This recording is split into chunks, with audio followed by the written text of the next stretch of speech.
This is a high converting landing page template that can help you increase conversions from up to 5 to 10%.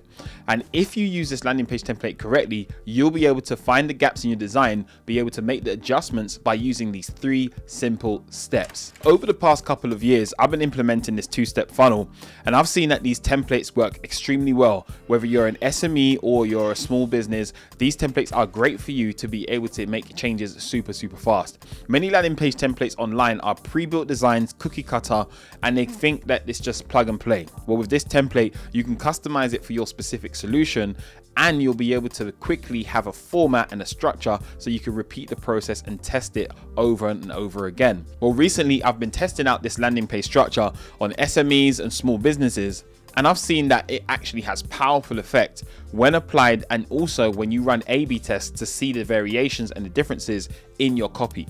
So before you go and hire some overpriced agency to go and do it for you, I want you to go and check out this template and test it for yourself. And because I know you want to increase leads and conversions in your business, definitely this will be great for you. All right, let's go. Hi, my name is Laith, and on this channel, I share advice, tools, and motivation to help you become a better designer and to help you improve your businesses that you're working on. And let's highlight some key things you want to pay attention to when you're actually putting these pages together. So the key thing I want you to understand is a high converting landing page is really designed to convert visitors into customers. It really helps you grab the attention of your ideal customer. It will help you clearly explain your offer and what's unique about what you have to offer.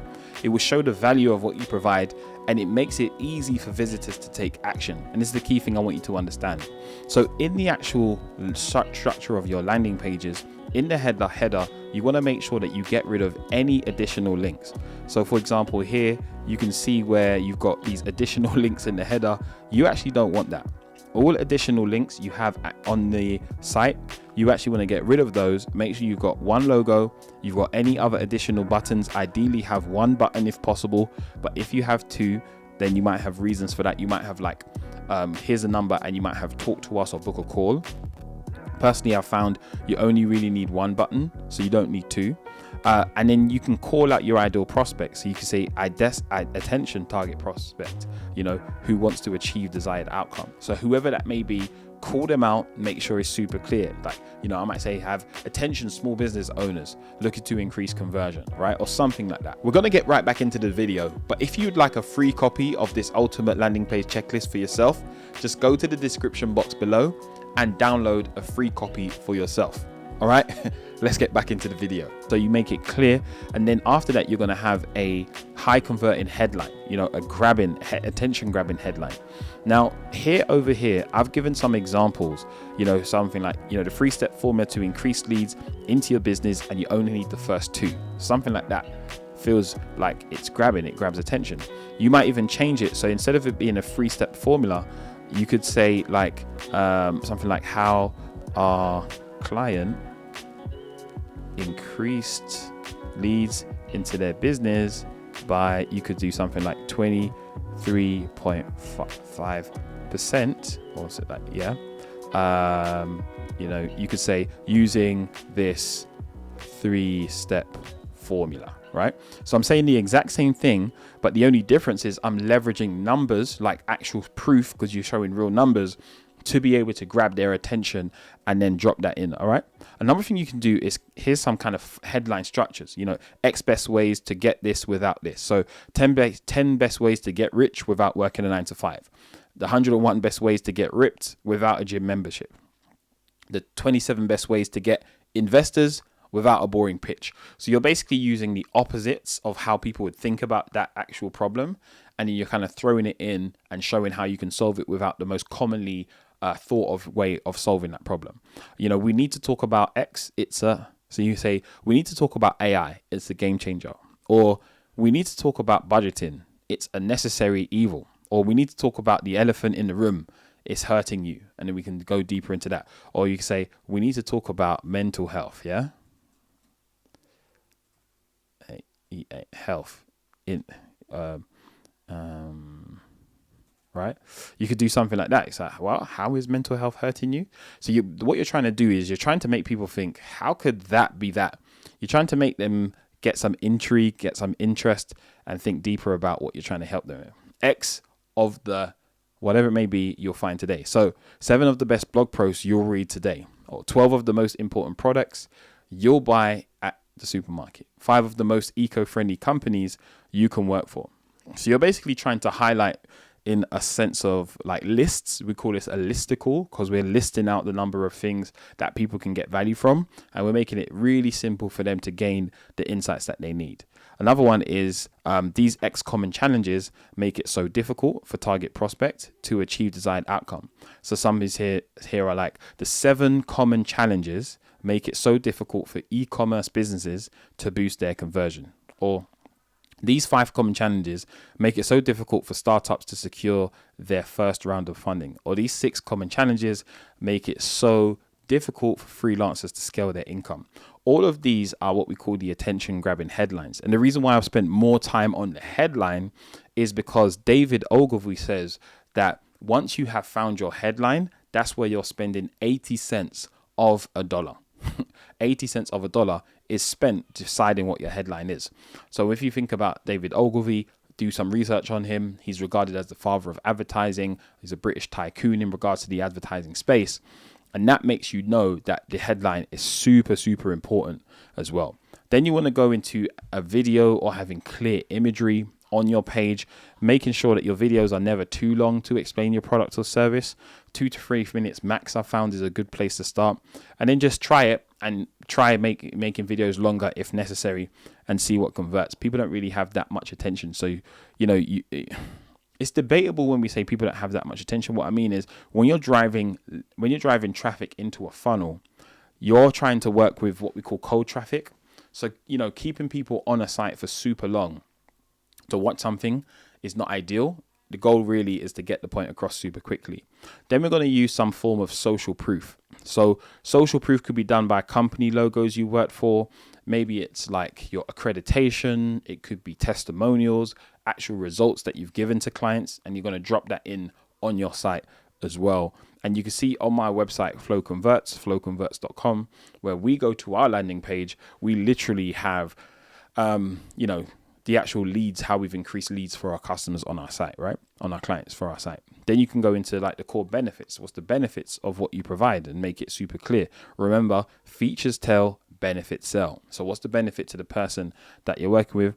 I've actually just got a wireframe here. This is not the structure or the layout. You could have 2 columns, 3 columns, 4 columns. Like it doesn't have to be in the structure that you see here, but it's just showing what sections you could have on your landing page. Then you can break down your process, 3-step process, 2 steps, 4 steps. Like what is the steps, the A to B process and steps for them to receive the goal that they want. Then you can have some kind of comparison, like John, when he started with us, John, since he's been working for us. So it's like old world, old way, new way. It's basically using some form of comparison of what people used to do or where people were. And since working with you, how things have changed, how things have got better. Then, like I mentioned before, you can have customer testimonials. The great thing about customer testimonials, if you can just look here in the design, you can move customer testimonials anywhere up and down the page, depending upon what's valuable for you. You can add in case studies, and you can go even deeper because case studies I found are really, really great, especially if you're B2B. And then showcasing in those case studies how you've actually provided value from your B2B SaaS or from your service actually on the page as well, especially for those who are like coaches, consultants. Those are types of individuals can do really well by highlighting case studies over just putting some quotes on the page. Like case studies go even deeper. Another thing you can do is if you wanted to, you could go deeper into the features. So this is more so for the B2B SaaS world, where in B2B SaaS, you kind of want to highlight the features of your actual software that you're providing. So you would have like a kind of highlight of features, and you can visually depict this in a much more engaging way. This is me just really simplifying it, but you might have visuals, you might have graphics, you might have GIF images, you might have even mini videos, but you might have less on the page, but you have mini videos that explain the core features of your product or service. So that's what you can do there. And then this is kind of how it works. So this is kind of is on the B2B SaaS side. You would have a how it works section, and then I normally have this as a starting template, and I would take things on or off depending upon the type of customer I'm serving. I always try and add in some frequently asked questions. Frequently asked questions, you generally either know that because of who you're serving. You can leverage that from looking at other competitors' websites and see what questions they are getting. You can also go to forums, LinkedIn forums, Facebook groups, see what people are asking. And the best way is just get people onto the phone. And once you get people on the phone, see what question they're asking and add those questions onto your website as well. And the last section is some kind of call to action, making it high contrast, making sure it's clear, making sure they know what action to take. Personally, I would always try my best to make sure you have one CTA. You don't need two, but if you ever need to, make sure the primary CTA is not muted in any way and very clear for what people to do. And obviously you guys know, some kind of simple footer.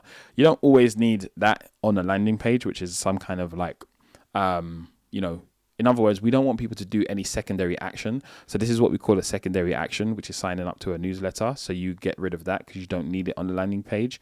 And also things like getting them to follow on Facebook and stuff like that.